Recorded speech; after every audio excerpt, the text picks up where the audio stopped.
I'm Andrew Baum. I'm visiting professor of management practice at the Saïd Business School, University of Oxford, and I'm also an advisor to institutional property investors about global property investment strategy. I lead a real estate initiative at the University of Oxford.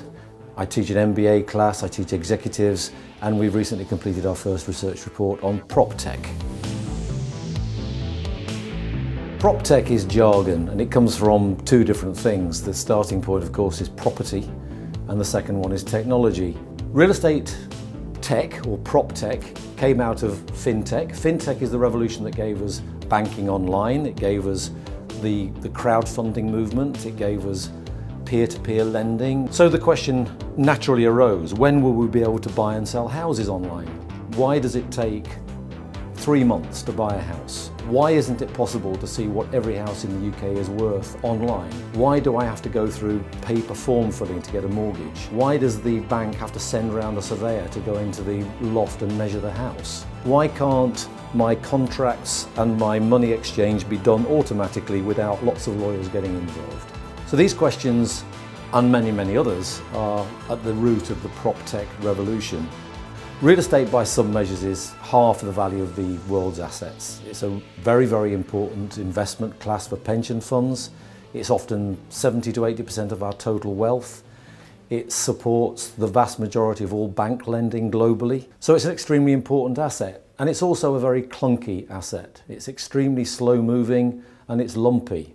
And the people who manage real estate tend to be conservative. Now, all of that is changing through PropTech, and it's one of the most exciting things is seeing this increased diversity of entrant into this industry. The first signs of a PropTech movement for most of us were websites like Rightmove or Zoopla, or in the US, Zillow or Trulia.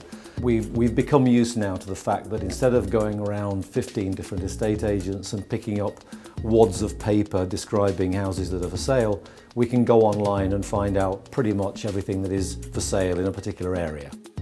We're now in PropTech 2.0 land, where there are hundreds, if not thousands, of startups that are excitedly trying to disrupt this slow-moving conservative industry to try to get to that point where we can buy and sell houses online.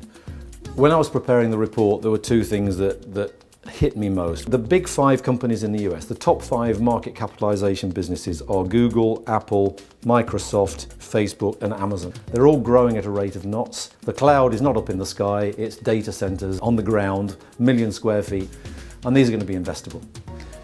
The most interesting thing, and this is PropTech 3.0, is the concept of blockchain, which, if you've not heard of it, you may have heard of Bitcoin, which is a cryptocurrency, a currency which can be transmitted between people subject to code being accepted by those people. The use of blockchain for real estate and the use of possibly of Bitcoin for real estate, or let's call it PropCoin, a new currency which is just for exchanging property transactions, is probably the most intriguing thing of all of these. It may just be that in 5 to 10 years' time we'll be using blockchain and PropCoin to buy and sell houses.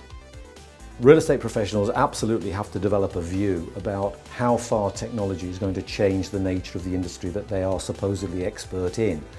Also, developers and urban planners need to understand the way in which cities are going to change. And it's pretty obvious that cities are just going to get higher. And we should all get ready for living in a high-rise building where there are drone deliveries to the top of the building, where we travel vertically down to co-working space, vertically again down to the gym, to the school, to the medical centre and to the shop. All of it is facilitated by technology. Get ready for PropTech 3.0, that really will be very different.